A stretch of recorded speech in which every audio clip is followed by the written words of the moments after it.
All right, how's everybody doing today? Hotep, hey, this is Michael Imhotep, founder of the African History Network, host of the African History Network show. All right, share this broadcast on social media platforms. Give us a thumbs up, give us a heart, give us a like. Hope everybody's doing well today. So it is Monday, February 20th, 2023. And some of you all saw me on Faraji Muhammad's show, The Culture Today, on the Black Star Media Network. And at the end of our discussion, I talked about my 12-week online course that I teach on Saturdays, Ancient Kemet, the Moors, and the Ma'afa, Understanding the Slavery in School. We deal with thousands of years of history and what leads up to the transatlantic slave trade taking place. Okay, it's been some time since I've done a overview or a preview of the actual content of the course.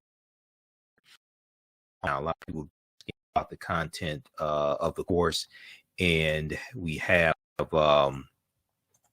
there's 250 slides in the class. I do a PowerPoint presentation. We have book references, articles, video clips.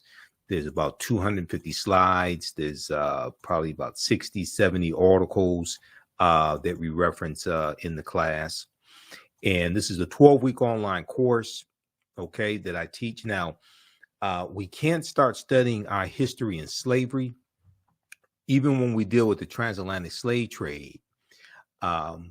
We can't start in 1619. I know the 1619 project is airing on the Hulu channel right now, but we can't start in 1619.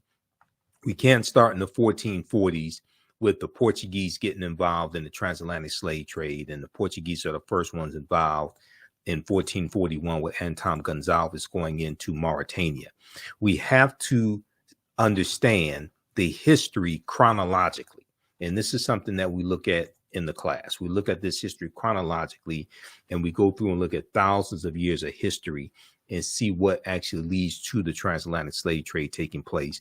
And then we look at the slavery here, of course, in this country that we call the United States of America.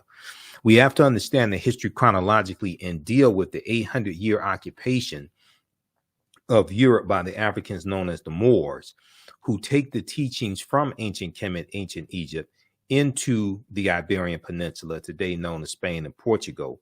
And it's going to be these teachings that the Moors take into Europe from the Nile Valley region of Africa. It's going to be these teachings that bring Europe out of the Dark Ages, okay? And then the next period that Europe enters into is called the Renaissance era, which is a period of new enlightenment. So we have to deal with the 800-year occupation of Europe by the Africans known as the Moors, who entered the Iberian Peninsula in 711 AD. This course not only deals with the transatlantic slave trade, but thousands of years of history that leads up to the transatlantic slave trade taking place. August 20th, 2019 marked the 400th year anniversary of those 20 and odd Africans or 20 and odd Negroes who came into Point Comfort August 20th, 1619, in what would later be called the colony of Virginia. Now, this is on the White Lion pirate ship, which was an English pirate ship. And even though that did happen, August 20th, 1619 did happen, Africans were in the land we call the United States of America, going back at least 51,700 years. Okay. And we reference the work from Dr. David Imhotep, who wrote the book, The First Americans Were Africans, Documented Evidence. And we look at a number of different archaeological discoveries as well in the class. We look at a number of different archaeological discoveries also. Now, August 20th, 2019 marked the 400th year anniversary of those 29 Africans who came into Point Comfort in what would later be the colony of Virginia. Okay, and they come into, it's actually Hampton, Virginia, that they come into.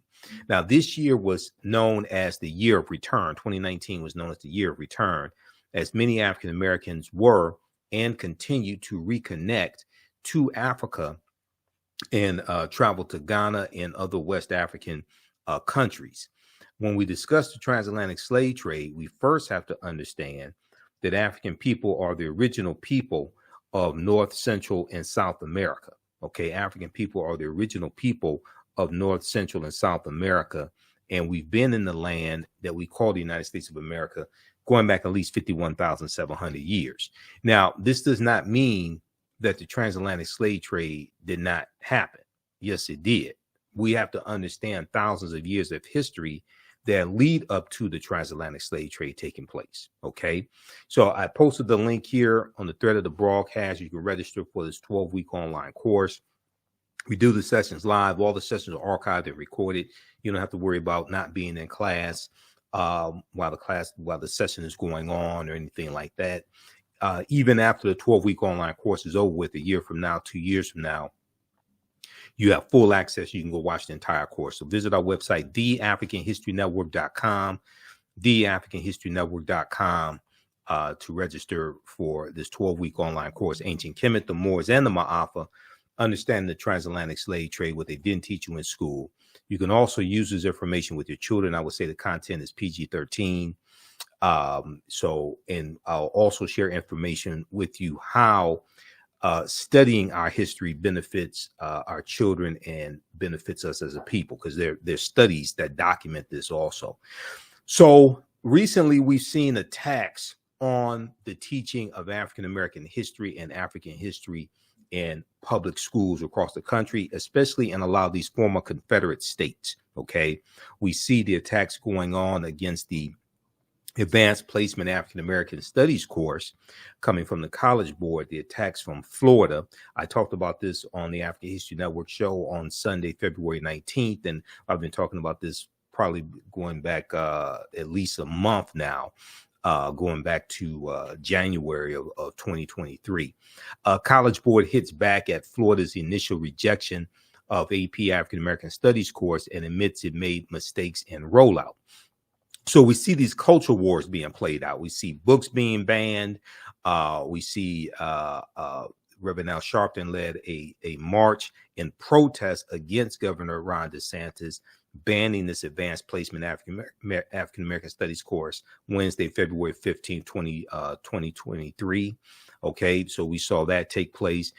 We've seen after Juneteenth became a federal holiday in 2021, signing the law became a federal holiday, we started seeing a lot more articles being written about Juneteenth. And this article here from the New York Times is a very interesting article. And most Americans know little or nothing about Juneteenth, poll finds. Most Americans know little or nothing about Juneteenth, poll finds. And in the article, it talks about 60% of Americans know little or nothing about Juneteenth. And be quite honest with you, a lot of the information that's floating around about Juneteenth, a lot of that is inaccurate. It wasn't the last day of slavery. There's a lot. The Emancipation Proclamation did not free the enslaved Africans. So there's a lot of misinformation floating around.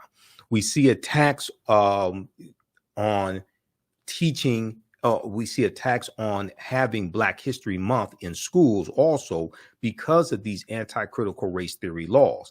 So in 2022, we saw a lot of stories that dealt with how it's harder to celebrate Black History Month and teach it in schools that have these new laws, these new rules. This article here from Axios.com, new rules are limiting how teachers can teach Black History Month. New rules are limiting how teachers can teach Black History Month. And then we see stories about what I call slave lessons gone wrong, or stories about slavery gone wrong. This is an article from the USA Today, mock slave auctions, racist lessons, how U.S. history class often traumatizes, dehumanizes Black students. Okay, so you have this article here that's from 2021, and then this one, Republican state lawmakers want to punish schools that teach the 1619 Project. So we see these attacks on the 1619 Project. We see these attacks on teaching African-American history, African history, etc.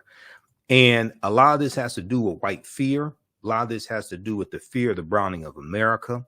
Okay, which is why us understanding our history is so critical right now. Yes, it should be taught in every school across the country, as Dr. Carter G. Woodson, who created Negro History Week in 1926, as he correctly stated. Yes, it should be. But what we're dealing with is the fear of the browning of America, and the fear that some white people have that by the year 2043, white people will no longer be the majority population in this country. So if we look at this article here from June 20th, 2018 from the New York Times, fewer births than deaths among whites in majority of U.S. states. Okay. And in this article from the New York Times, it talks about how deaths now outnumber births among white people in more than half the states in the country. Demographers have found signaling what could be a faster than expected transition to a future in which whites are no longer a majority of the American population. The Census Bureau, the U.S. Census Bureau, has projected that white people could drop below 50% of the population around 2045, a relatively slow-moving change that has been years in the making. But a new report this week, when this article came out, it came out in June of 2018. But a new report this week found that white people are dying faster than they are being born now in 26 states out of 50, which is up from 17 states out of 50 just 2 years prior. And demographers say that shift might come even sooner. Quote, "It's happening a lot faster than we thought. It's happening a lot faster than we thought," said Rogelio Saenz, Saenz, who is a demographer at the University of Texas at San Antonio and a co-author of the report. It examines the period from 1999 to 2016 using data from the National Center for Health Statistics, the federal agency that tracks births and deaths. He said he was so surprised at the finding that at first he thought it was a mistake. And we know one of the large contributing factors is the opioid crisis and how it's devastated a lot of white Americans in various states.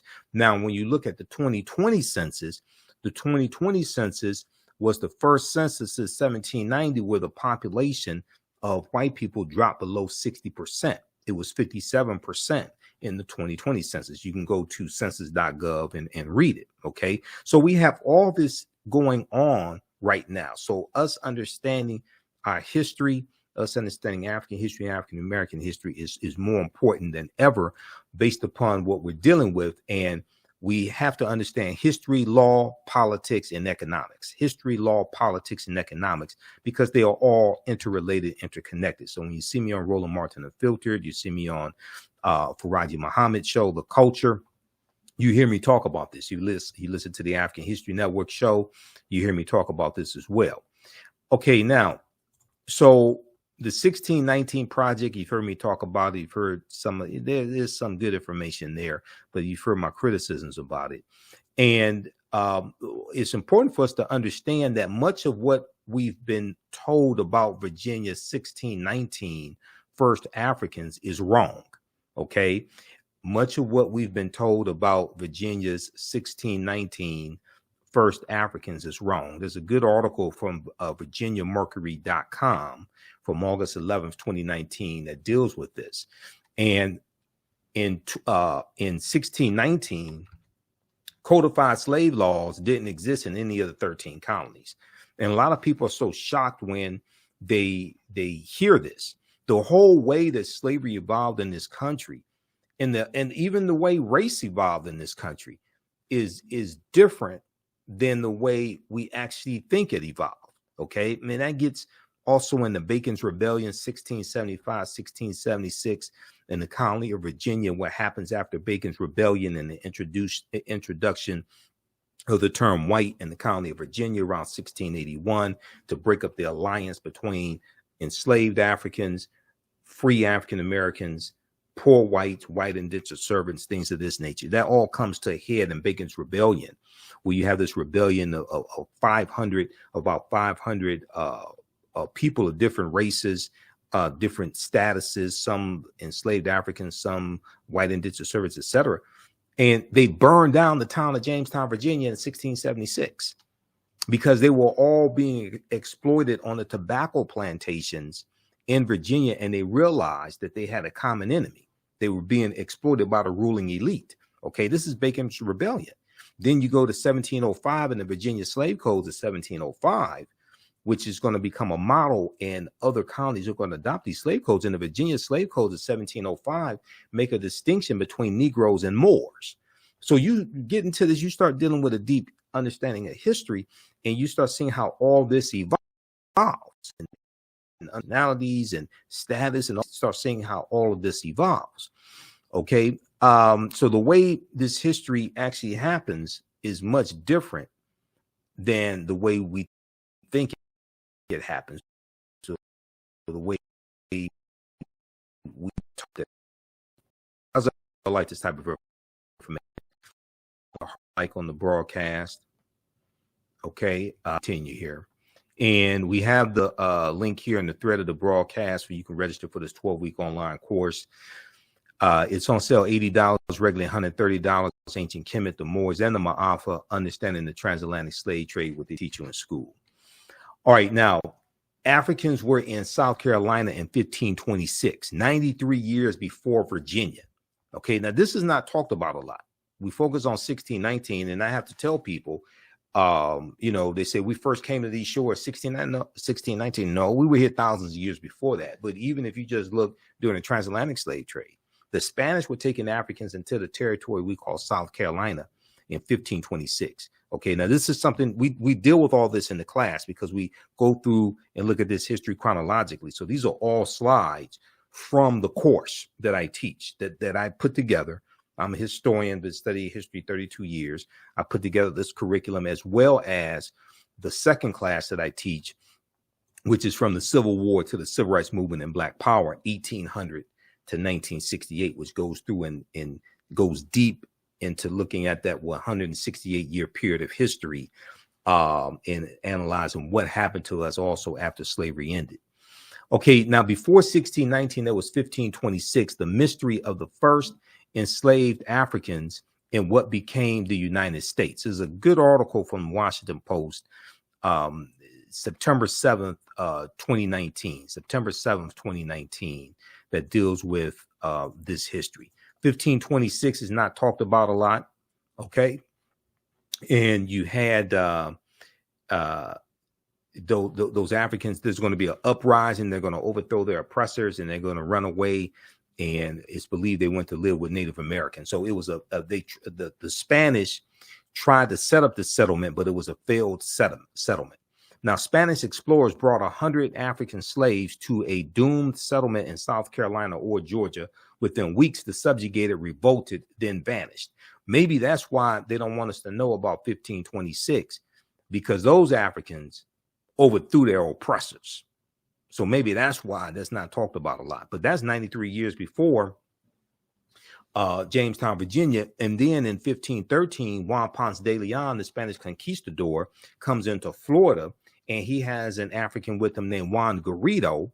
Juan Garrido was born in West Africa around 1480. And Juan Garrido is probably the first African we know of by name, in this land that we call the United States of America, or what Native Americans call Turtle Island. And Dr. David Imhotep talks about Turtle Island in the book, The First Americans Were Africans, Documented Evidence.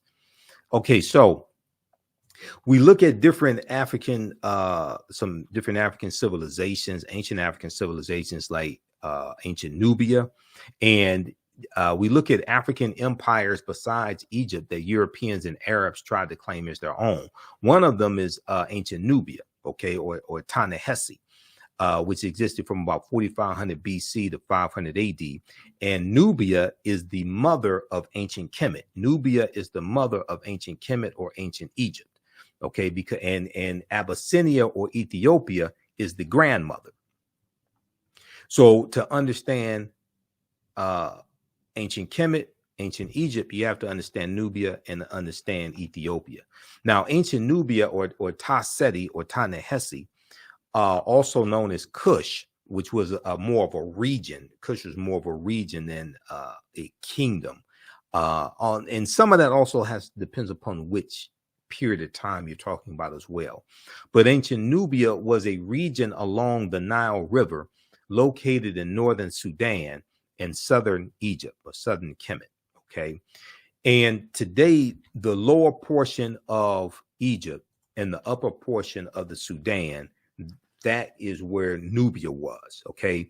The geographical demarcations that we see in on the map that we see in Africa, the 54 African nations, those largely come from the Berlin Conference of 1884 and 1885. Okay. The Berlin Conference, the conference to divide Africa. There's a good article that I referenced, the interview that I did with Professor James Small, and we talked about, I think it was in the interview where we talked about the Woman King. There was a good there's a good article from thought.co, okay, and it's on the Berlin Conference. This one right here, the Berlin Conference to divide Africa, the colonization of the continent by European powers. This article is from June 30th, 2019. And it goes in, deals with some of the history of these 14 European nations having this conference in Berlin, Germany. And they carve up Africa into colonies. Okay, they carve up Africa into colonies. This is one of the ways how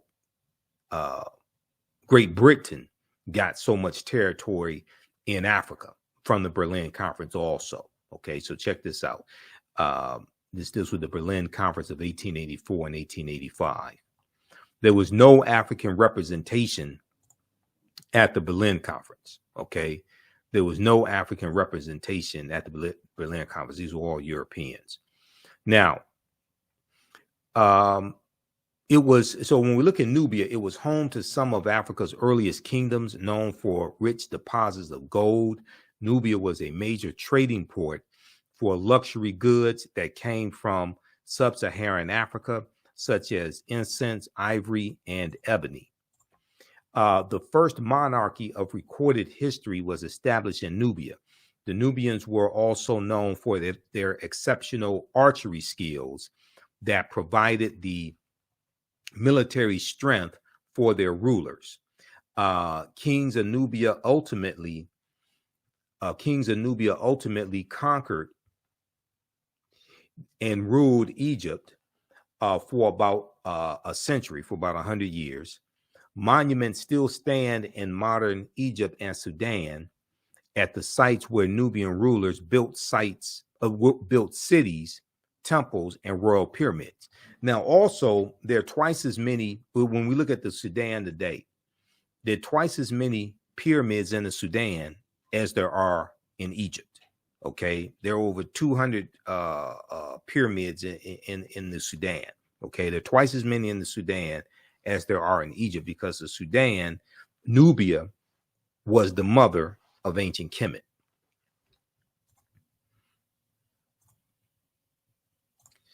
Okay, now in the 1800s, the Western world's interest in Nubia was awakened by the rediscovery of the ancient empire's monuments, which were reported almost simultaneously by individual British, French, and American explorers. Many of them found it difficult to credit indigenous Africans for building such a civilization. So they tried to say that the Nubians were white as well, just like they tried to say that the ancient Egyptians were white, or some of them said that, some of the archaeologists said the ancient Egyptians were brown-skinned Caucasians or something like this, or they tried to say they were Semites, anything but black Africans. They could not admit that these were Negroes. Okay, they could not admit that these were Black Africans. They had to be Semites, they had to be brown-skinned Caucasians, biracial, triracial, something like that. All right, in this this clip right here, you have a scientist, a white scientist, disappointed when he finds out that ancient Egyptian pharaohs were Black Africans. They did the scientific analysis, and he had to admit that they were Black Africans. He was disappointed when it happened. This was from this clip was from the History Channel, and we actually posted this on our Facebook fan page, the African History Network. He got thousands of likes and went viral. Now, during the 1840s, German Egyptologist Carl Richard Lepsius, Lepsius, asserted confidently that the Greek term Ethiopian, when referring to ancient civilized people of Kush, did not apply to Negroes, but was used to describe the reddish-skinned people closely related to the Egyptians who belonged to the Caucasian race. Okay, they do whatever they can to discredit it. They don't want to admit these are Black Africans. Now, Nubia was the first recorded monarch in history. Ancient Egypt is the first major civilization in Africa for which records are abundant. It was not, however, Africa's first kingdom. A March 1st, 1979 New York Times front page article written by journalist Boyce Rensberger reported, quote, evidence of the oldest recognizable monarchy in human history preceding the rise of the earliest Egyptian kings by several generations has been discovered in artifacts from ancient Nubia. End quote. Now, the artifacts including hundreds of fragments of pottery, jewelry, stone vessels, and ceremonial objects such as incense burners were initially recovered from the Cusco Cemetery by Keith C. Seal, a professor at the University of Chicago. Okay, so then we look at the Punic Wars, and we look at civilizations like Carthage and the Carthaginians and their fight against the Romans in the three Punic Wars as well. Now, we know Carthage is in North Africa. It's in the area that today is Tunisia. We look at Hannibal Barca, okay, who was a Carthaginian, one of the greatest military strategists in history. He became a general at the age of 26. So we go through and look at that and the Punic Wars and their fight against Rome. We look at the Battle of Cannae, 216 BC, where Hannibal Barca defeats the Roman army, and the Roman army, they lose about 70,000 soldiers in one day. Is looked at one of the greatest military victories in history. We know that Carthage is going to exist from 816 BCE, before the Common Era, or BC, to 146 BC. Carthage is going to be destroyed by Rome in 146 BC. And you also deal with Publius Cornelius Scipio Africanus in the Second Punic War. And after the Battle of Zama in 202 BC, when Publius Cornelius Scipio Africanus defeats Hannibal Barca, is going to be was Publius Cornelius Scipio at this point, is going to be after the Battle of Zama that Scipio takes the surname Africanus. Africa was not named after Publius Cornelius Scipio Africanus. He took his surname after the Battle of Zama in 202 BC. And I go through and we deal with linguistics and understand language in the class also, because Africa is a Latin word. Ca is a Latin suffix denoting land.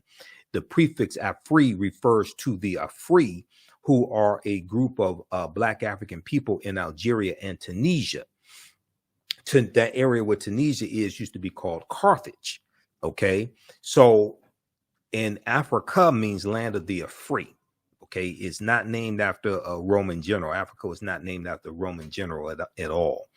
So as you get deep into the history, then you start studying language and seeing how it relates to history.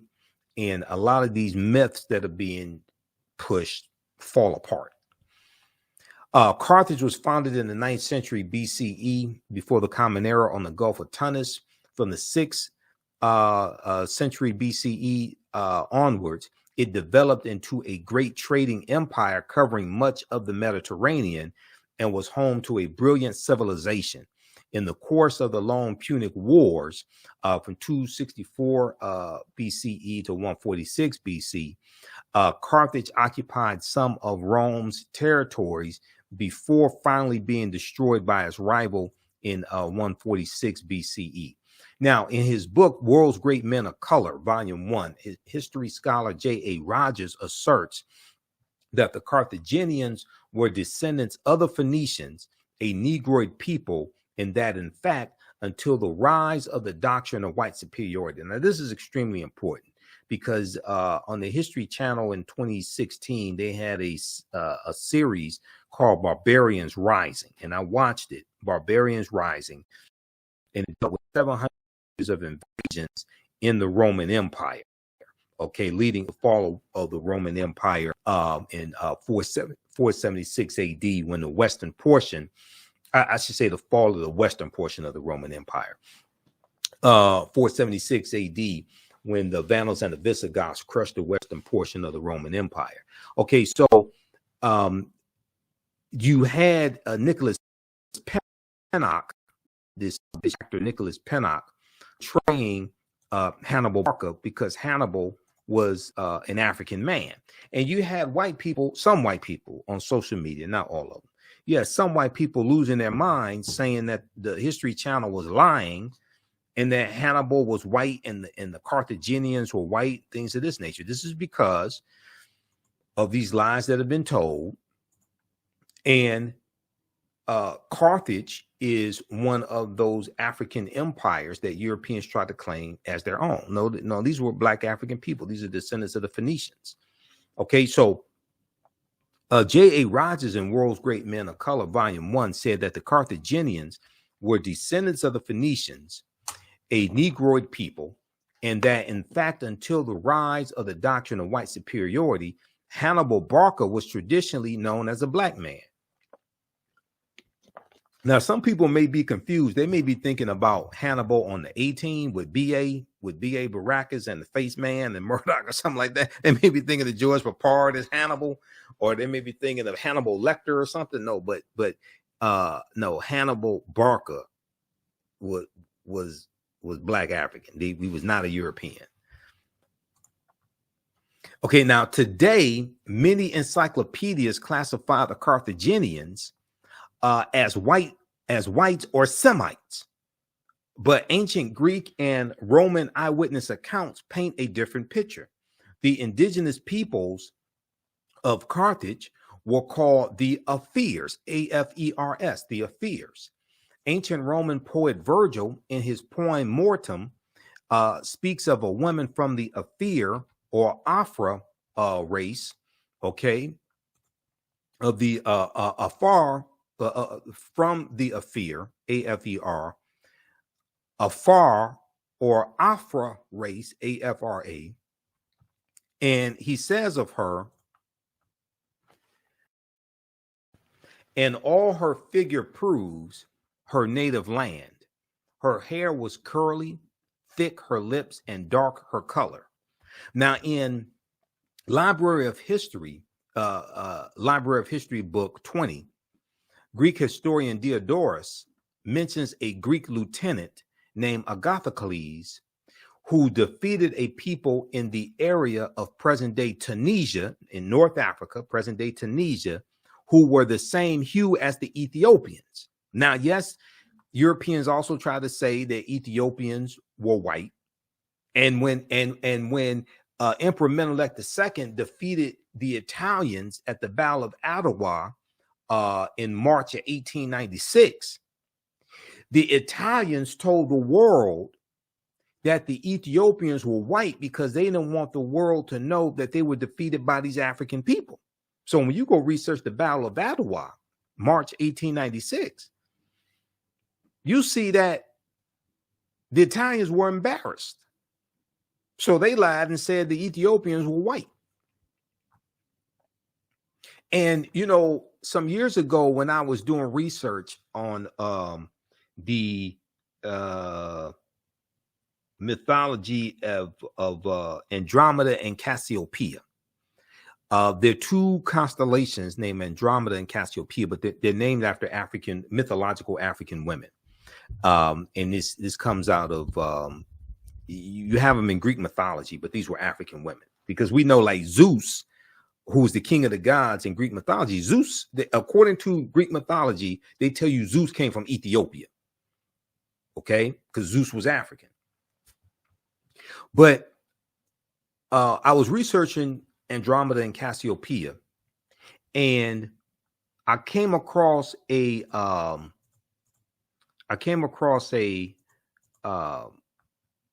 painting that dealt with this mythology, and the painting depicted the king of Ethiopia as being a Greek, as being European,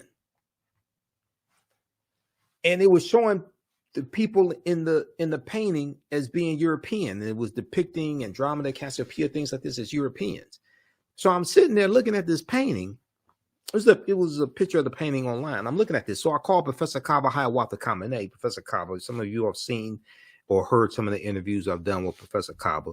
He's in the Hidden Colors documentaries. We're in the Black Friday documentaries together. And I said, look, I said, I'm doing research on the mythology of Andromeda and Cassiopeia. And I came across this painting that depicts the king of Ethiopia as being white. I said, when did the Greeks conquer Ethiopia? I don't remember that.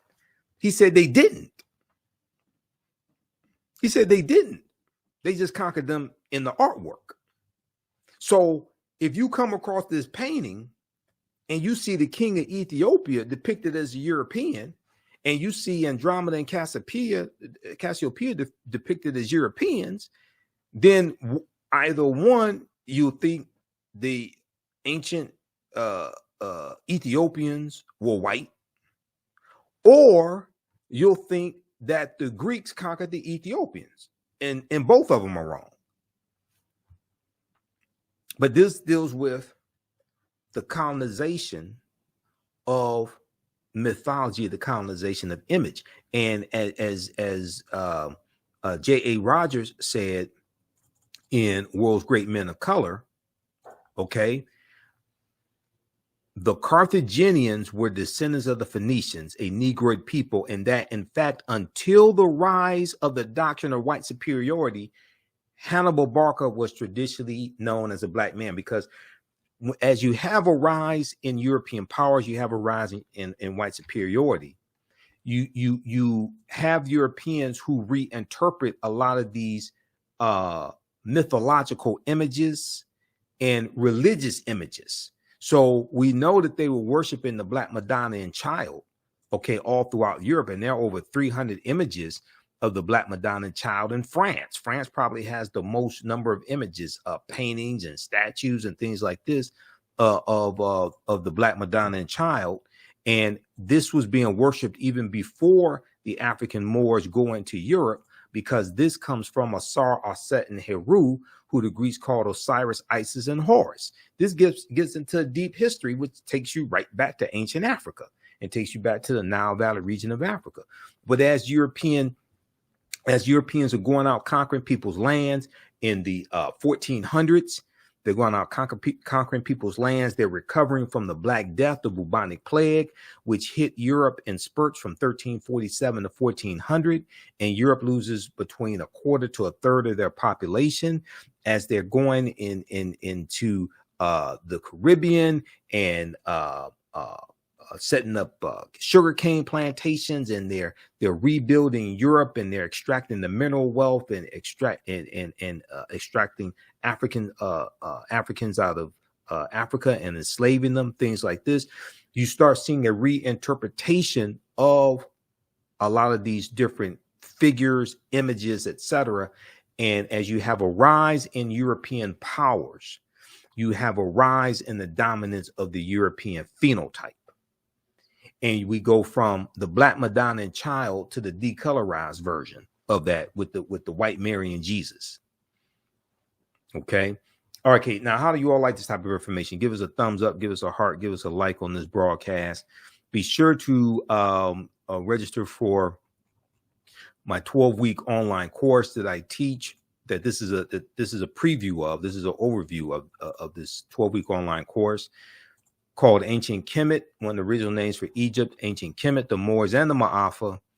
Understanding the transatlantic slave trade, what they didn't teach you in school. So when you scroll down our website, you'll see the information for my radio show, the African History Network show. You'll see the information for the Free Black History Month lectures I'm doing each Saturday in February. The last one is Saturday, February 25th, 12 noon to 1:30 p.m. We have the link there to register for that. In the Free Black Month lectures, we're dealing with Black resistance movements in the fight for freedom from 1630 BC in antiquity to 2023 Common Era. Today, attacks on voting rights and teaching African American history. Okay. Then we have the information for the 12-week online course. It's on sale $80, regularly $130. Ancient Kemet, the Moors, and the Ma'afa, understanding the transatlantic slave trade. I teach that class 2 p.m. to 4 p.m. Eastern Standard Time on Saturdays. You can click right here on the link to register for the full course. We do the sessions live. All the sessions are archived and recorded. You can go back and watch it anytime. Okay. Ancient Kemet, the Moors, and the Ma'afa, understanding the transatlantic slave trade, what they didn't teach you in school. Now, the second class that I teach that starts up Sunday, February 26th. The second class that I teach is from the Civil War to the Civil Rights Movement and Black Power, 1800 to 1968. From the Civil War to the Civil Rights Movement and Black Power, 1800 to 1968. And we go through and look at this history basically year by year. We go through and look at this history chronologically to see what leads up to the Civil War taking place. And then we analyze the Civil War. We look at the Reconstruction era, 1865, 1877, Jim Crow era. We look at the Great Migration, 1915, 1970, 6 million African Americans migrating from the South up north and out west. World War I, World War II, Civil Rights Movement, and Black Power movement, to understand what happened to us after slavery ended. What were the laws and policies put in place to put us where we are today, to understand where we need to go from here. Okay, so that's from the Civil War to the Civil Rights Movement and Black Power, 1800 to 1968. So you can register for both of those classes. The same is the same format for both classes, and we have a bundle pack where you get both classes for $120. Okay, that's a $300 value because there's also 5 lectures that you get from me free. They're going to be uploaded into the video library. So we have the link there for the bundle pack also. And if you've taken any of my online courses in the past, you pay for any of the online courses in the past, you get a 50% discount on the course bundle. Okay. So our returning students, our previous students, email me at ahnshow@theafricanhistorynetwork.com, ahnshow@theafricanhistorynetwork.com, or email me right through the website, and we'll get you enrolled at a discount. Okay, so visit our website, theafricanhistorynetwork.com. All right, let's continue. And we definitely appreciate your support, because this helps finance the African History Network. This helps support the African History Network. It helps us keep broadcasting the radio show, do the research, pay some of the bills, etc., because it takes a lot to do all of this. Okay, so how do you all like this type of information? Give us a thumbs up, give us a heart, give us a like on the broadcast. You can post your comments here also. Are you learning anything from this class, from this class overview? Okay, so we have Carthage. Europeans try to claim Carthage for themselves also, and we deal with Carthage in the class. And the Punic Wars, we talk about Numidia also, which existed from about 202 BC to 46 BC, because we go through and we'll look at different African civilizations. We'll go through and look at a chronology of thousands of years of history. Now, Numidia was another great Black Berber Libyan nation in northern Algeria during the time of the Romans and Carthaginians. It began as a sovereign state and later alienated and later alternated status between a Roman province and a Roman client state. It is considered to be the first major state in the history of Algeria and the Berber world. Okay, it's considered to be the first major state in the history of Algeria and the Berber world. All right. Now, Numidia has also been classified by European and Arab historians as a Caucasian or Semitic built civilization. However, in his book, The Destruction of Black Civilization, Dr. Chancellor Williams declared that Libya was once so nearly all black that to be called a Libyan meant that one was black.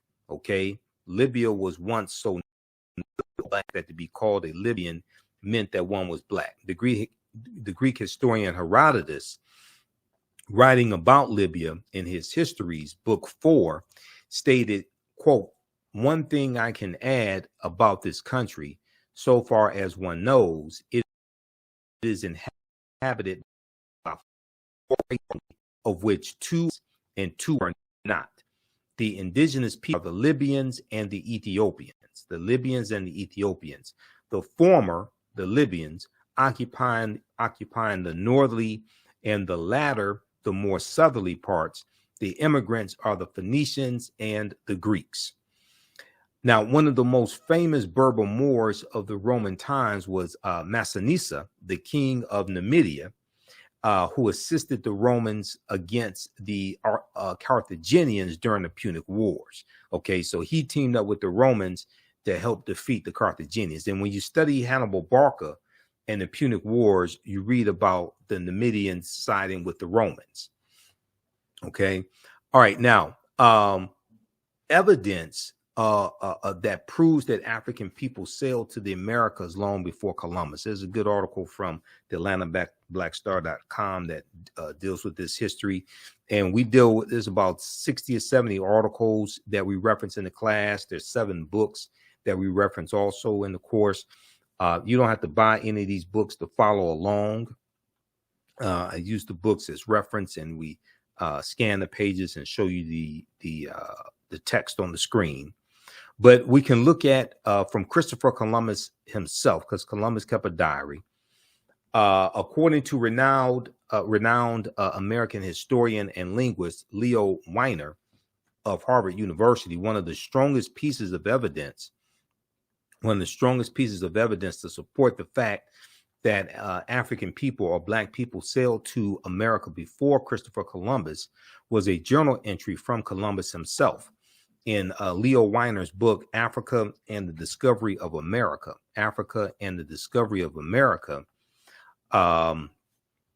he explains that Columbus noted in his journal that the Native Americans confirmed, quote, black-skinned people had come from the southeast in boats trading in gold-tipped spears.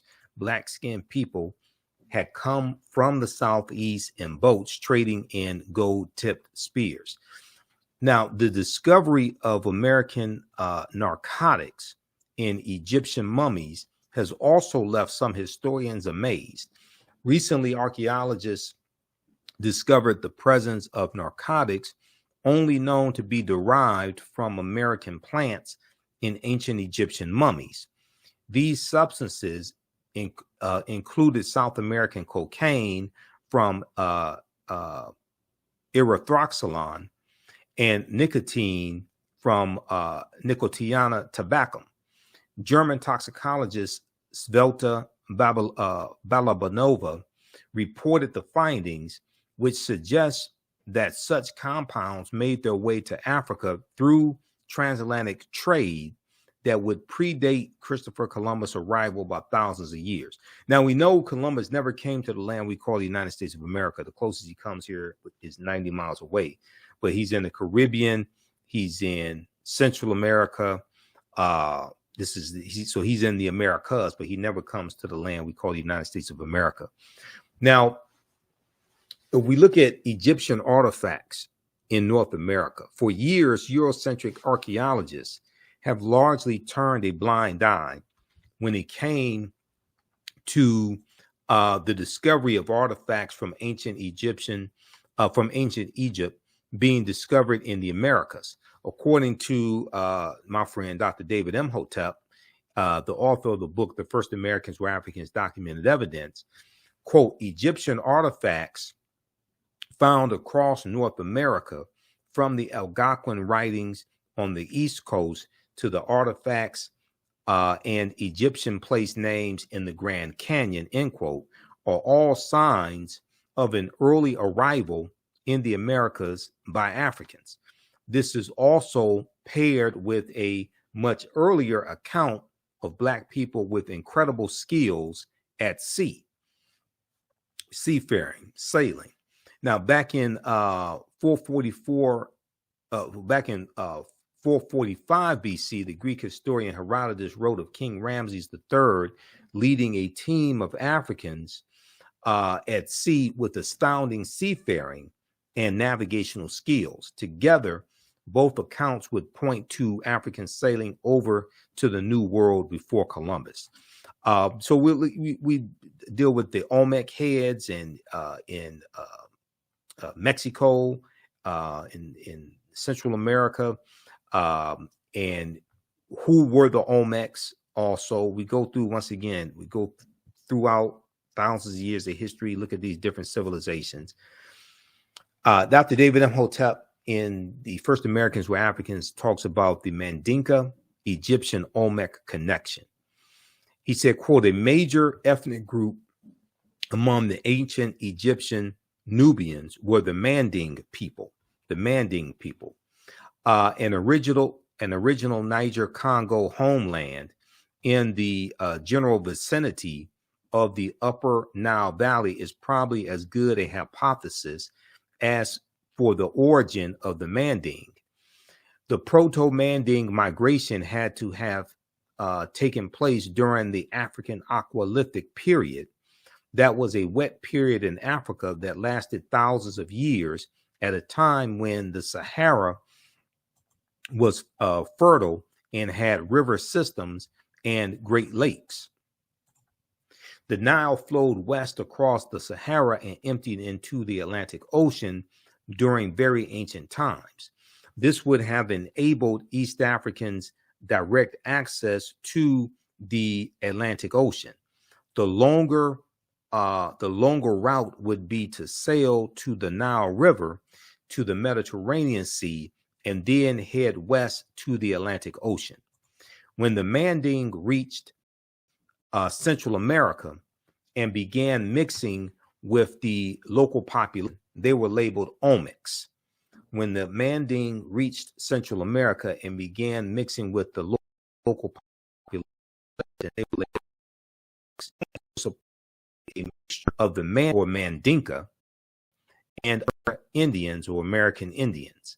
Do not forget that the Manding made the basics, so the Egyptians, the main and the base of the Olmecs of each other. So he talks on page 2 of The First Americans Were Africans, Documented Evidence. You all have seen the numerous interviews I've done with Dr. David M. And let me refresh the screen right here.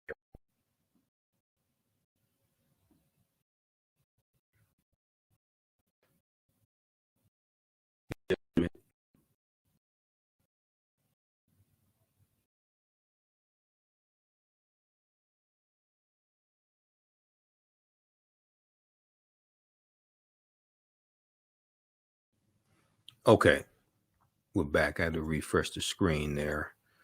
Okay, so can everybody, you all should be able to hear me okay?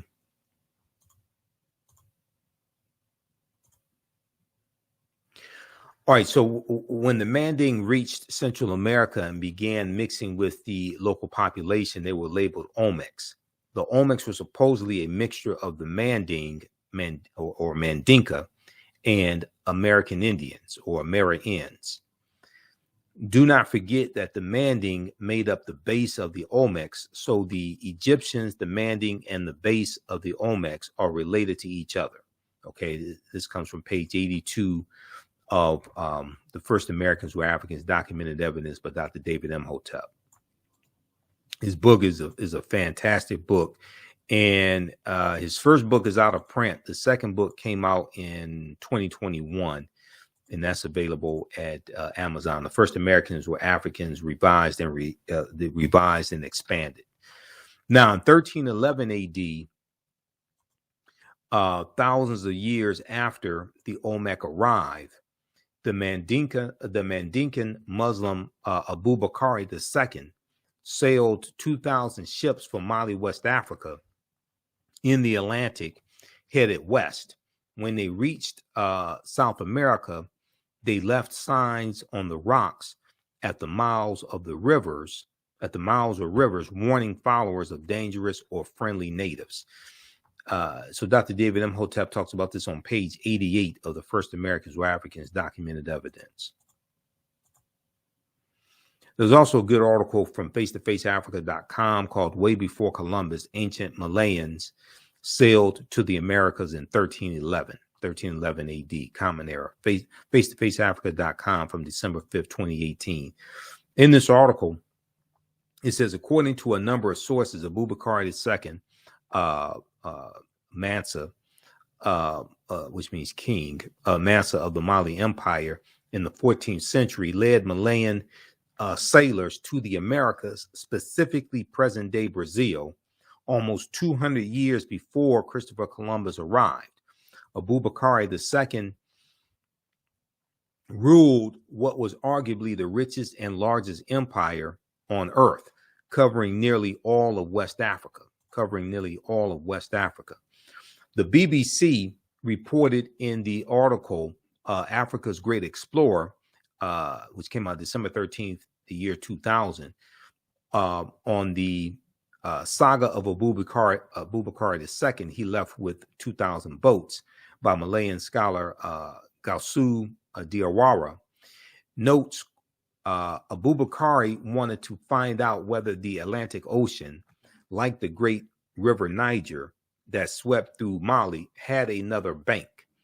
He had traveled extensively throughout and outside of the African continent, already owning most of the continent. His predecessor and uncle, Sundiata Keita, had already founded the Mali Empire and conquered a good stretch of the Sahara Desert and the great forests along the West African coast.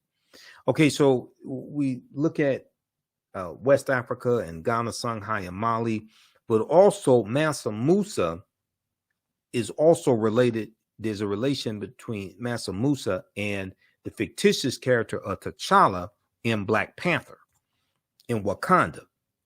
Now, there's a good article from history.com, the official website of the History Channel, that talks about this, okay? Because we deal with the film Black Panther in the course, because Black Panther relates to African history, African culture, African language, African spiritual systems. There are 11 different African cultures that are infused into the film Black Panther. Ruth Carter, who was the costume designer, she studied African cultures for 6 months. Okay, Ruth Carter, who won an Oscar for her costume designing for the film Black Panther. And she incorporated 11 different African cultures into the movie. Okay, so this article here talks about, from the history.com, it says, in the vast fictional universe of Marvel Comics, T'Challa, better known as Black Panther, is not only king of Wakanda,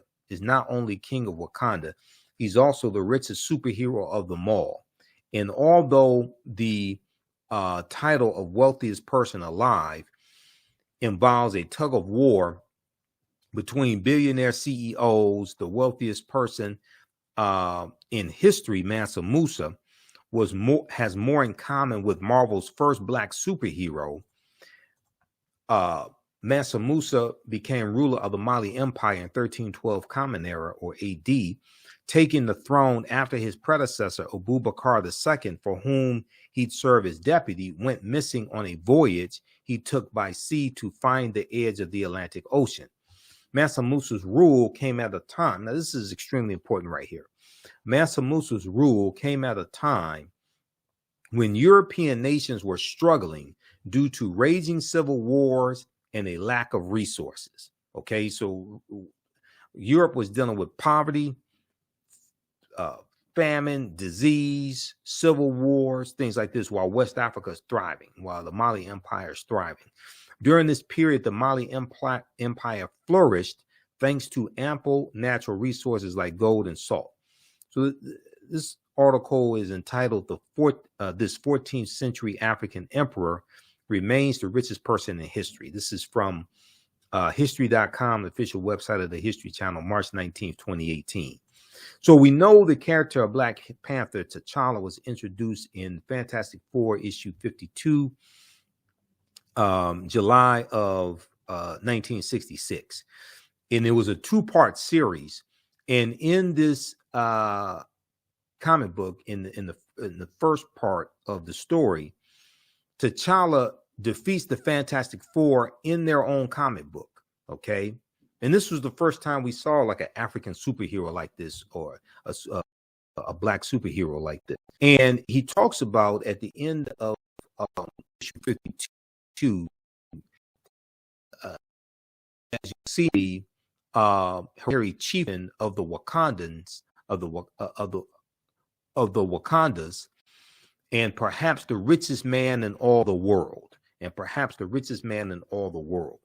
Okay, now the Panther deity of Bast that we see in the movie, the Panther deity that watches over Wakanda, that comes from Bastet, which was a nectar or deity in ancient Kemet, ancient Egypt, that was in the form of a lioness, okay, and then later a cat. Ancient Egyptian goddess worshipped in the form of a lioness and later a cat, goddess of warfare in Lower Egypt, worshipped as early as Second Dynasty, around 2890 BCE, before the Common Era. Okay, so the film is so deep because it helps reconnect us to African history, African culture, African language, etc. The language spoken in the film Black Panther is isiXhosa, which is a real African language spoken in Southern Africa. And isiXhosa has the click sounds in it also. And we know the click language was the original language. We know that with the Wakandan salute comes straight out of ancient Kemet. That's as always, right over left. And that is the symbol, that's the pose of the Nasubitis, or the pharaohs in the sarcophagi, the painted coffins, the sarcophagi is right over left, is the symbol of power, symbol of royalty. And we see that, go all around the world as well. Now, Wakanda is a real word. Wakanda basically means possesses secret powers, and we see the word Wakanda in the Omaha, Ponca, and Sioux Indian languages also. Wakanda is not something just made up. It's a real word.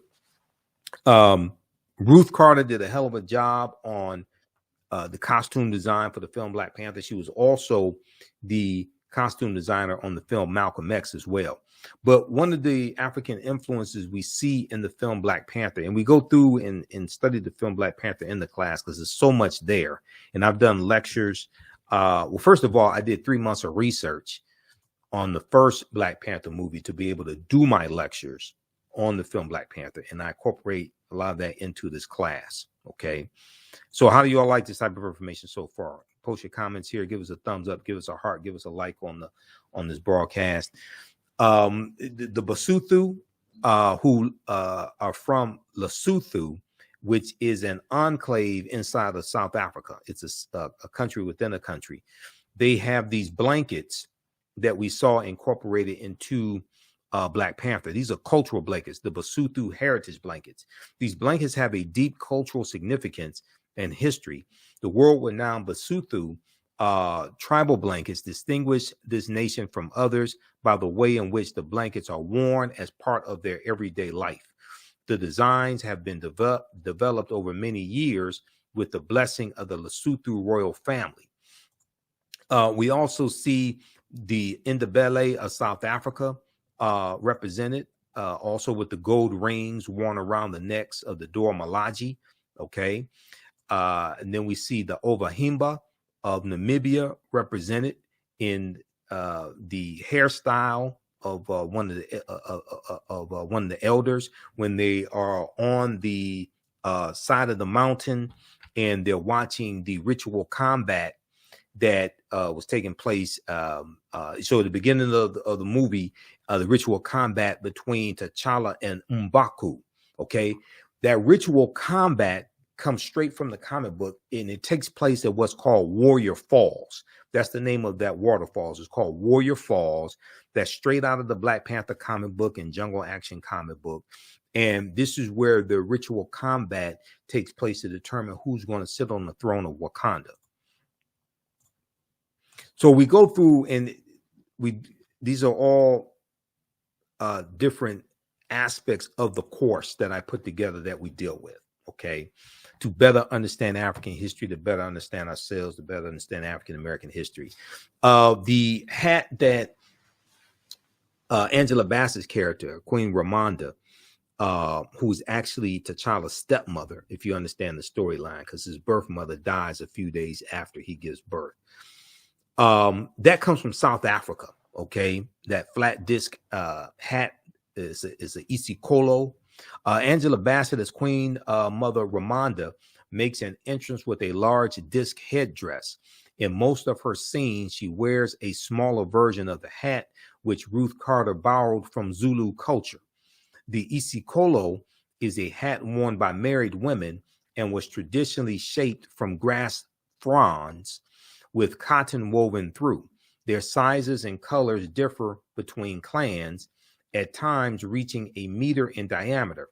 For Black Panther, Ruth Carter had Ramonda's dramatic white Isikolo 3D printed according to an interview with Vanity Fair. And here's a picture of her with the Isikolo right here. Okay. All right. And then we know that the costumes of the Dora Milaje are inspired by the Maasai of Kenya. Okay. And the dress of the Maasai of Kenya and the colors from the Kenya as well, from the Maasai as well. The Dora Milaje with their deep red armor and tall spears look like Maasai warriors, which was the look that Ruth Carter was going for. The Maasai Shuka is instantly recognizable as the red and blue checkered, sometimes with black, yellow, or green, but red is always the base color. And this is the shawl draped over the semi-nomadic Maasai. Okay, so there's so many African influences in the film Black Panther. We use Dr. David Imhotep's book, The First Americans Were Africans, Documented Evidence as a reference. He's a friend of mine. I've interviewed him like 13, 14 times. So some of you all have seen the interviews I've done with him as well, or heard the interviews on the African History Network show. Page 14 of his book deals with a discovery made in Allendale County, South Carolina in 2004 by Dr. Albert Goodyear.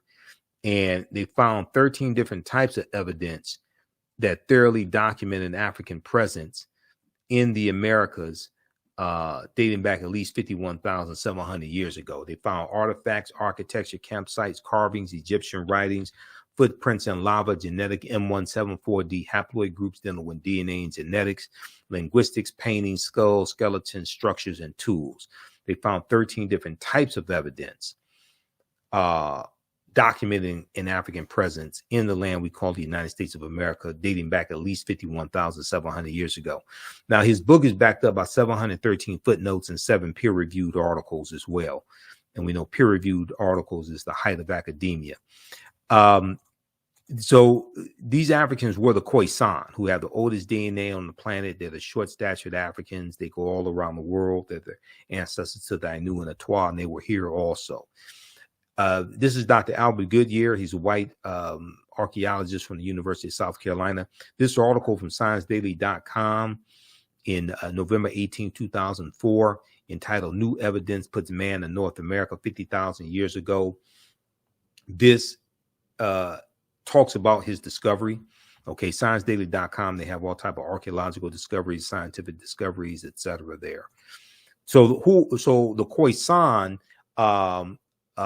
in an October 2012 genetic study published in Science magazine, it found that the Khoisan in southern Africa are the oldest ethnic group of modern humans, the oldest ethnic group of modern humans, with their ancestral line originating about 100,000 years ago. The Khoisan, formerly called by the derogatory term Bushmen, are genetically unique, and no other currently known population has separated so early from our common modern human ancestor, according to the report.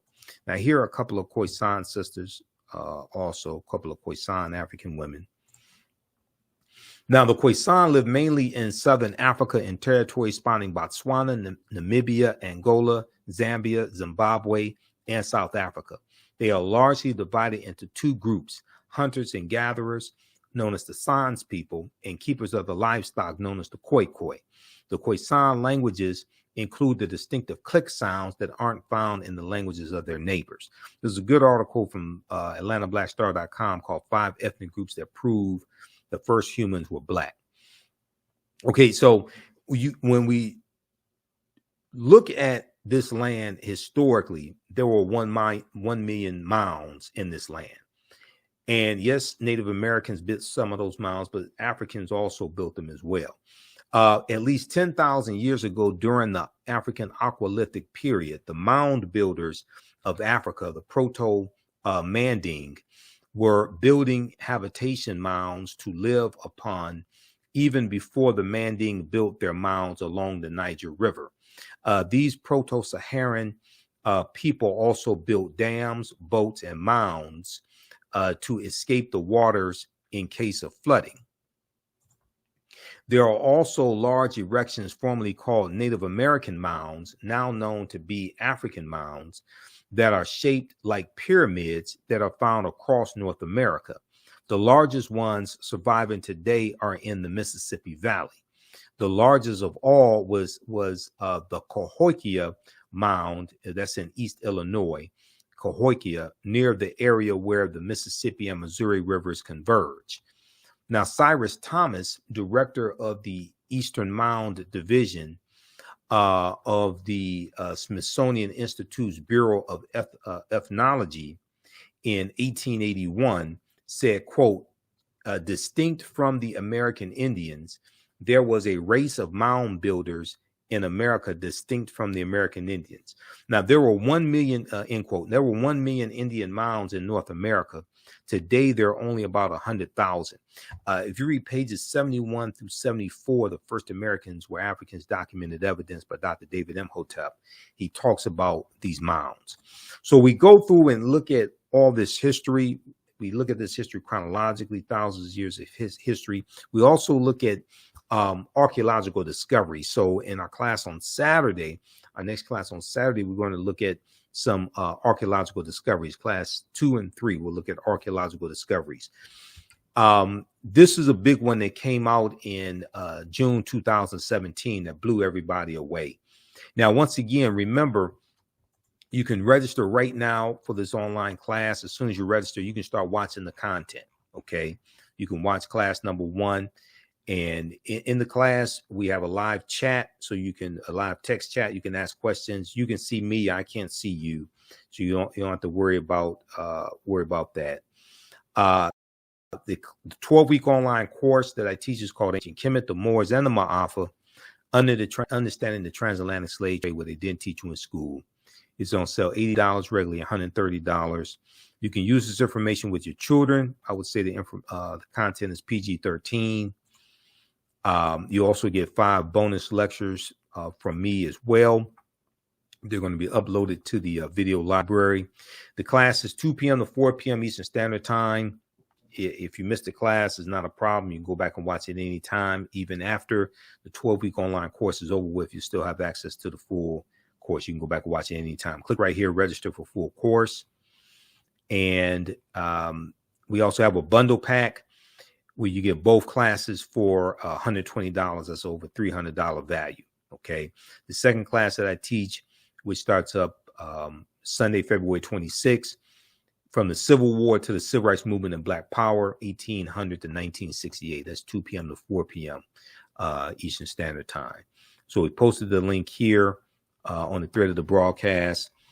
And it's also at our website, theafricanhistorynetwork.com, theafricanhistorynetwork.com. So you can register for the class now and start watching the content. Okay, we'll be here for just a few more minutes. And then our last free Black History Month lecture, online lecture, is Saturday, February 25th, 12 noon Eastern Standard Time. That's at our website also. You can register for that. So this archaeological discovery came out and it blew away the archaeological world. We're older than we thought. New find pushes human origin back 100,000 years. This is from NBCnews.com, June 7th, 2017. June 7th, 2017. Modern humans evolved much earlier than previously thought, researchers reported on Wednesday. New discoveries at a rich site in Morocco show modern humans were hunting and probably cooking game animals 300,000 years ago. 100 have believed until now. Okay. Until now. So this is over 100,000 years earlier than the discovery in Ethiopia that dates back about 195,000 years ago. New discoveries and new dating methods show that, in fact, many of the bones belong to modern Homo sapiens, and they lived as far back as 300,000 or 350,000 years ago. The earliest previous Homo sapiens bones date back 195,000 years ago, and they're from clear across the continent in modern-day Ethiopia. Taken together, the findings show modern humans were dispersed across Africa long before anyone ever thought. So the deeper they dig, the blacker the planet gets, the more research they do, the older we get. And what these archaeological discoveries are showing is that all of this is much older than we actually thought. African people are older than we thought. We were migrating out of East Africa earlier than we thought. We were here in this land we call the United States of America much earlier than we thought. We did not first come here conquered and shackled and chained by Europeans. No, this was our land stolen from us. This article from February 2010, New York Times, on Crete, new evidence of very ancient mariners. It talks about how stone tools were found on the Greek island of Crete over the course of 2 summers, and these stone tools date back 130,000 years ago, which pushes maritime sailing in the Mediterranean back thousands of years. It causes them to have to rethink everything, push the timeline back. The deeper they dig, the blacker the planet gets, the more research they do, the older we get. This study right here deals with how positive feelings about blackness improve academic performance for Black girls. This is why this type of information is so important, not just for African Americans, but also for our youth. Believing that Black is beautiful, an important mantra of self-acceptance and self-love, could pay major dividends in school, a new study finds. An article in the Journal of Blacks in Higher Education, an article in the Journal of Blacks in Higher Education focuses on a new study from Sharita Butler Barnes, a professor at Washington University in St. Louis, which finds that young Black women with strong racial identity are more likely to be academically engaged, curious, and persistent. The survey looked at 733 Black middle and high school girls in 3 socioeconomically school districts in the Midwest. The study, called Promoting Resilience Among African American Girls, Racial Identity as a Protective Factor, was published on the Child Development Journal website, and found that feeling positive about being Black, along with feeling supported by their schools, correlated with the girls' greater academic motivation. Researchers also found that feeling good about your racial identity could act as a buffer for students in hostile or negative academic environments. Okay, researchers also found that feeling good about your racial identity could act as a buffer for students in hostile or negative academic environments. Persons of quote, persons of color who have unhealthy racial identity beliefs tend to perform lower in school and have more symptoms of depression, end quote, Professor Sharita Butler Barnes noted. She went on to say, we found that feeling positive about being Black and feeling support and belonging at school may be especially important for African-American girls, classroom engagement and curiosity. Feeling connected to the school may also work together with racial identity attitudes to improve academic outcomes. Read this article here from theroot.com. New studies find that positive feelings about Blackness improve academic performance for Black girls. This is from January 10th, 2018 from theroot.com. Now, this article here from blackamericaweb.com from 2012, this dealt with how, this dealt with a study that showed how TV watching kills Black boys' self-esteem. TV watching, excessive TV watching, kills Black boys' self-esteem. A new study, a new, precise, and exhaustive year-long study finds that watching television regularly distorts and ultimately destroys the self-esteem of young Black males, who often find themselves comparing one another to the characters they view on air, leaving them feeling trapped and as if there are, quote, very few positive life paths they can aspire to, end quote. So there are numerous outlets that ran this story. This particular one comes from blackamericaweb.com, July 14, 2012. So then we have this study right here. This is a joint study by the University of Pittsburgh and Harvard University. It deals with how African-American teens with racial pride do better in school. And University of Pittsburgh has an article, Can Instilling Racial Pride in Black Teens Lead to Better Educational Outcomes? Pitt University study shows racially conscious parenting strategies can be the key to student success in school. AfricanGlobe.net has the article, Black Teens with Racial Pride Do Better in School, from January 1st, 2013. African-American teenagers perform better academically when their parents instill in them a sense of racial pride. A new study by the University of Pittsburgh and Harvard University, Harvard University, shows that when parents use racial socialization, such as talking to their children or engaging in activities that promote feelings of racial knowledge, pride, and connection, it offsets racial discrimination's potentially negative impact on students' academic development. Maybe this is why you have these anti-critical race theory laws, and they're attacking teaching African-American history, African-American studies, etc. And they may not say that you can't teach it, but when they put laws in place, anti-critical race theory laws in place that are very ambiguous, it causes a fear among teachers where they oftentimes don't know what can be taught. So they will shy away from certain topics or avoid or not teach a lot of this history in the first place,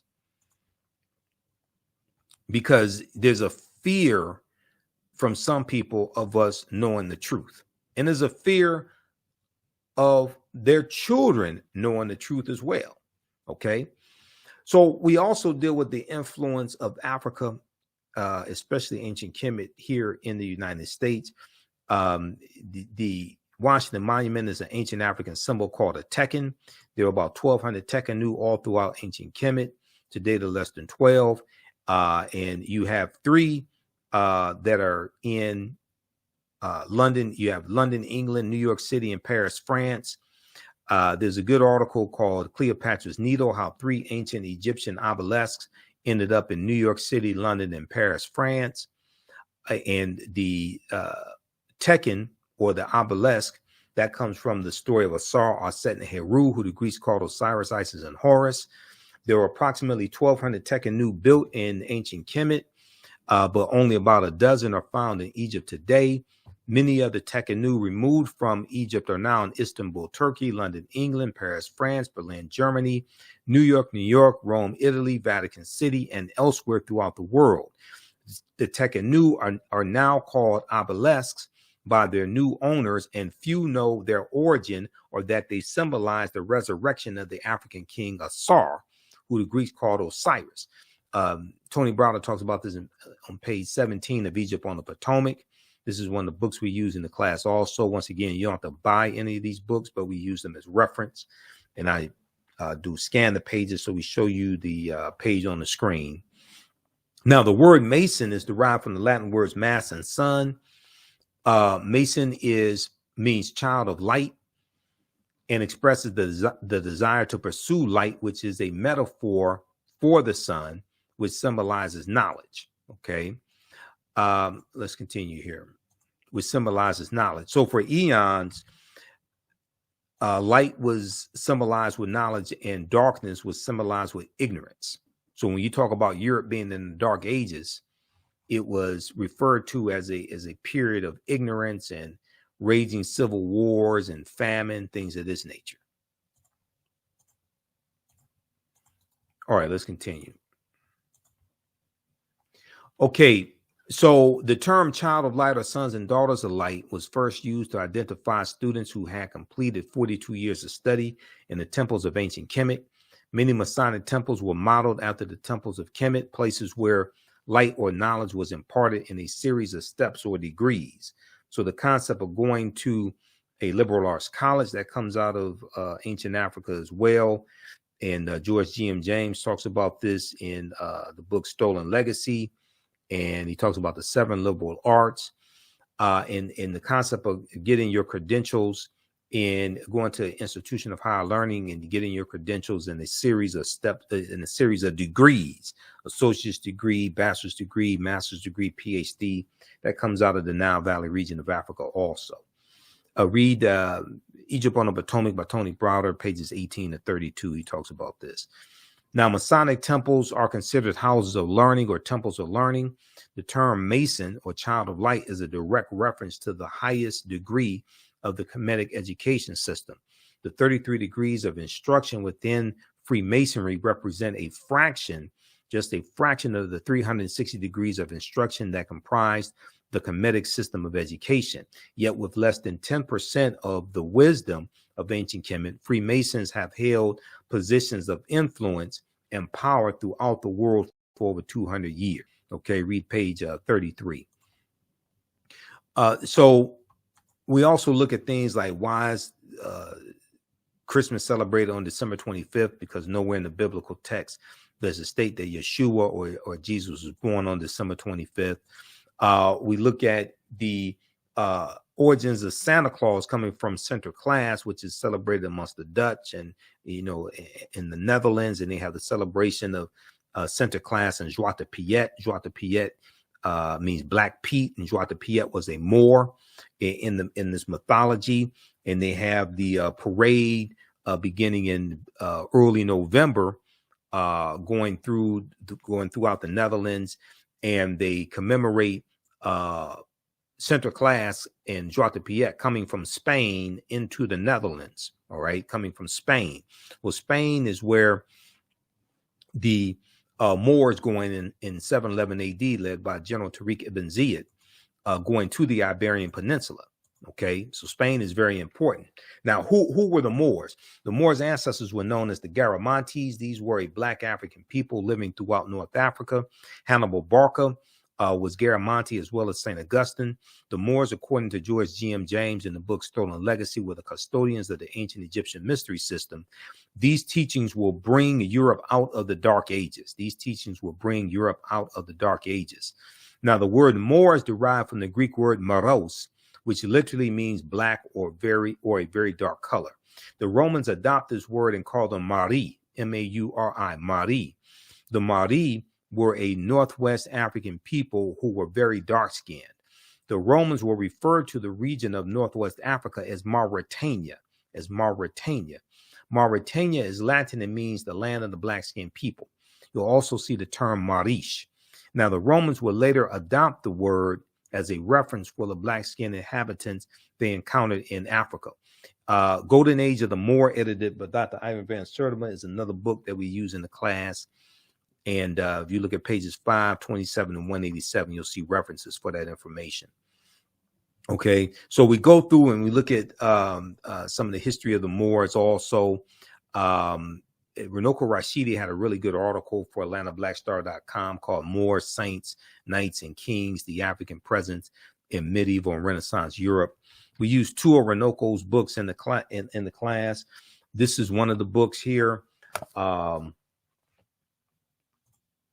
This is Black Star, the African Presence in Early Europe.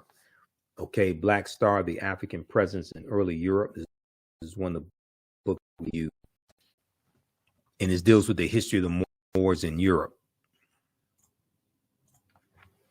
So the study of the African presence in history, whether in the African diaspora or Africa itself, is a pretty rewarding endeavor.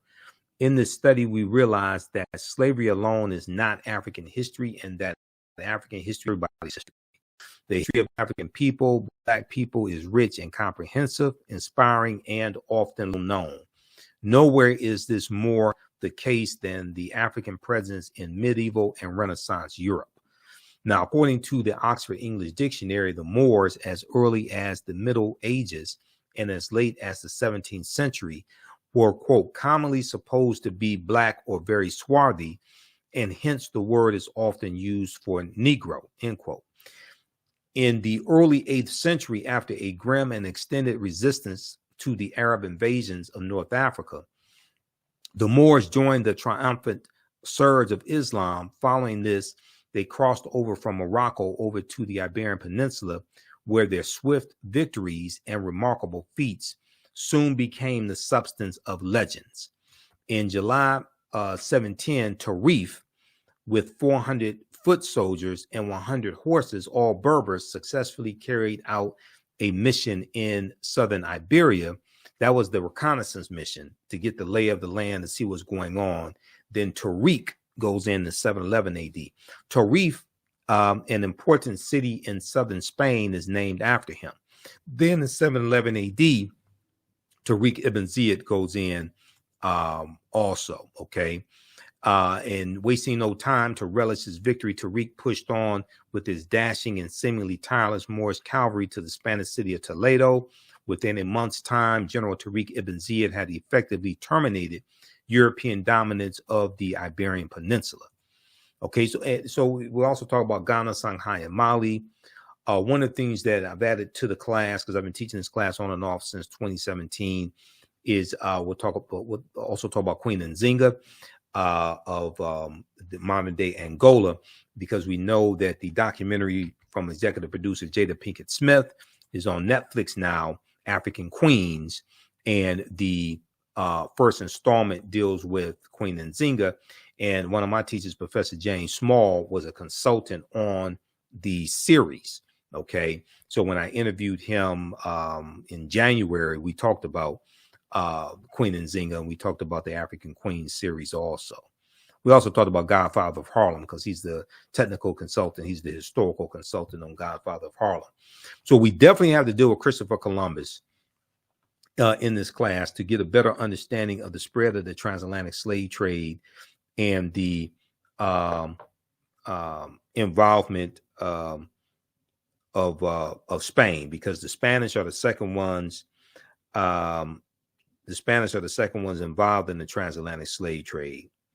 Okay, and we know the Portuguese are the first ones involved, and Spain and Portugal are right next to each other. Now, convinced that, what was Columbus looking for? Convinced that he would find a new lucrative sea route to the Orient, to Asia, by sailing west to find silk, tea, spices, gold, etc.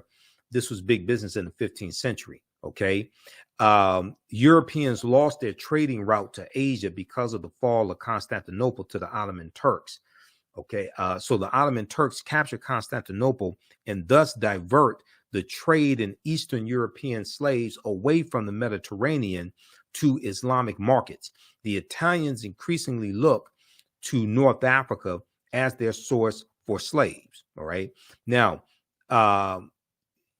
Columbus never found that direct water route from the west going east that he was looking for.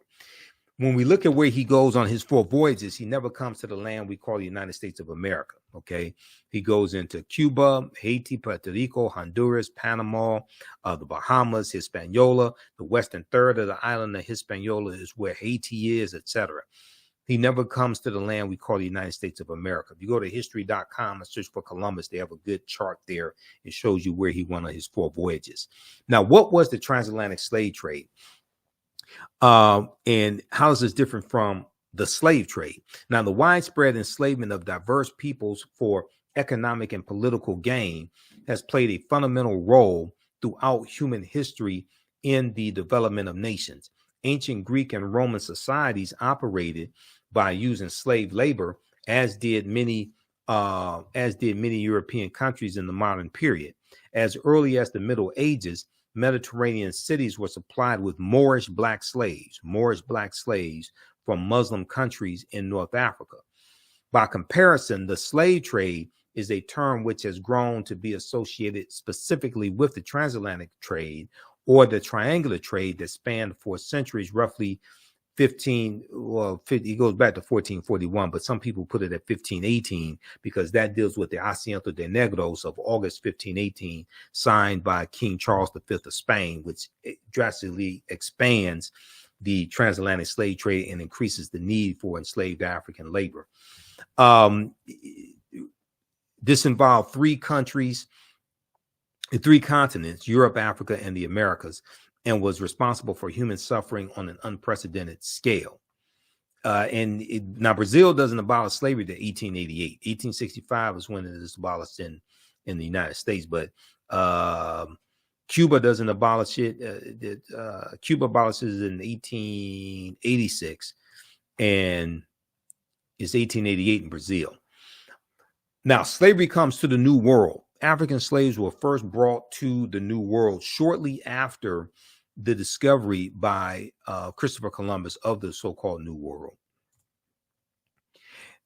Legend has it that one slave was included in his original crew and that they could be found on Hispaniola, the island of Hispaniola, a site of present-day Haiti, as early as 1501.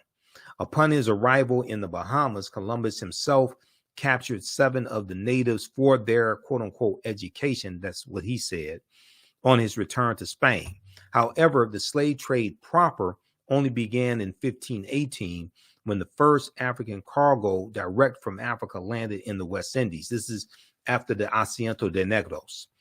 The importation of Africans to work in the Americas was the inspiration of the Spanish bishop Bartolomé de las Casas, whose support of black slavery was motivated by humanitarian concerns. And de las Casas is a bishop. Bishop Bartolomé de las Casas. He travels on some of the voyages with Columbus. He keeps a diary and he documents the atrocities that Columbus inflicts on the indigenous people. And he said that Columbus was responsible for killing 12 million to 25 million indigenous people.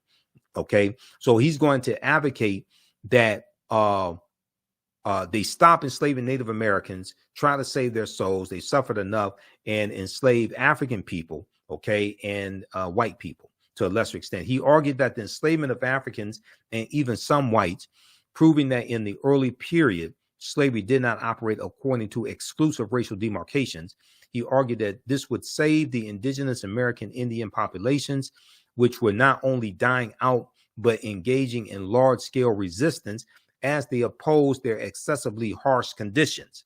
As a result, King Charles V of Spain agreed to the Asiento de Negros, or slave trading license of 1518, which later represented the most coveted prize in European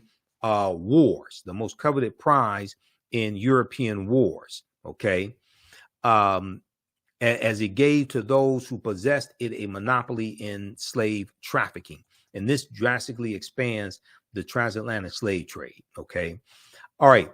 Now, we know there are at least 262 skills, trades, and crafts that African people had in this country from 1619 to 1865. We were the anchor makers, artists, bakers, barrel makers, bartenders, basket makers. We dealt with decorative furnishing. We were jockeys, herb doctors, horse trainers, gardeners, brick makers, fishermen, engineers. The book of the other slaves, mechanics, artisans, and craftsmen, 1978, by James Newton and Ronald Lewis, goes through and breaks this down. There were at least 262 skills, trades, and crafts that African people had in this country from 1619 to 1865. Okay, so this is just a sample of the type of information that we deal with in this 12-week online course that I teach. Ancient Kemet, the Moors, and the Ma'afa, understanding the transatlantic slave trade, what they didn't teach you in school. There's over 200 slides in the class. There's about 60, 70 articles that we reference. There's video clips, book references, everything. Okay. Visit our website, theafricanhistorynetwork.com. We have the link also here in the thread of the broadcast. You can register right now for this course. You're going to learn so much in this class. How'd you all like this type of information? Did you learn anything from this broadcast? If you learned a lot from this broadcast, you'll be blown away by this course. I've been teaching this class on and off since 2017. I put together the curriculum. I developed the course. I've been studying history 32 years. The class is on sale $80, regularly $130. This is a great time to study this type of history. This also helps to support the African History Network. This helps us stay on the air, keep broadcasting, keep doing the research, pay some of the bills. Next class is Saturday, February 25th, 2 p.m. to 4 p.m. Eastern Standard Time. We do the sessions 2 p.m. to 4 p.m. Eastern Standard Time. Click right here to register here. As soon as you register, you can go back and watch class number 1 also. And we have a bundle pack. You get both classes for only $120. That's over $300 value. You get 5 free lectures from me also that it will be in the video library when you log in into the Learn World account, because I use 2 digital platforms to teach these classes. So we appreciate the financial support from you for registering for these courses as well. And then Sunday, February 26th, 2 p.m. to 4 p.m. class number 1, from the Civil War to the Civil Rights Movement and Black Power, 1800 to 1968 starts up also. You can use this information with your children. I would say the content is PG-13. It's not overly graphic. I don't do a lot of cursing or anything like that. It's very visual, very engaging. Okay. So hope to see you in class. You can also support us, $ the AHN Show through Cash App, $ the AHN Show through Cash App, also through PayPal, paypal.me/the AHN Show. So if you like this broadcast, if you learned a lot from it, please support the African History Network. Register for the class. Also support us through Cash App and PayPal. All this does not happen without resources. And if you want to pay through Cash App, just email us and let us know that also. Email us at $ the AHN Show through Cash App, email us at AHN Show at theafricanhistorynetwork.com, AHN Show at theafricanhistorynetwork.com, or email us right through the website. Okay. Because we need your email address. So if you just send us the money through Cash App and we don't have your email address, then I can't enroll you in the class. So email me, give me your name, email address, and let me know you want to send it through Cash App also. Okay. All right. And we have our Cash App information right on the homepage of our website as well. And our link is there because there's some fake African History Network Cash App accounts I'm still trying to get shut down. They've been stealing money from us. There are at least 5 out there that I've identified as fake. So that's why I put together this graphic here. That's why I put our Cash App link here on the homepage. That's why I put our Cash App link here. And that's why I have the graphic that shows the that shows our actual Cash App account, $ the AHN Show, SHOW. When you go to it, it says Michael. It may show my picture there. These other ones here are fake African History Network Cash App accounts. All right, look, we have to get out of here. Remember, at the African History Network, we focus on educating, empowering, and inspiring people of African descent throughout the diaspora and around the world, because right now it's correct wrong behavior. It's not over till we win. Wakanda forever. Hopefully you learned a lot. Hope to see you in class. We'll talk to you next time. Peace.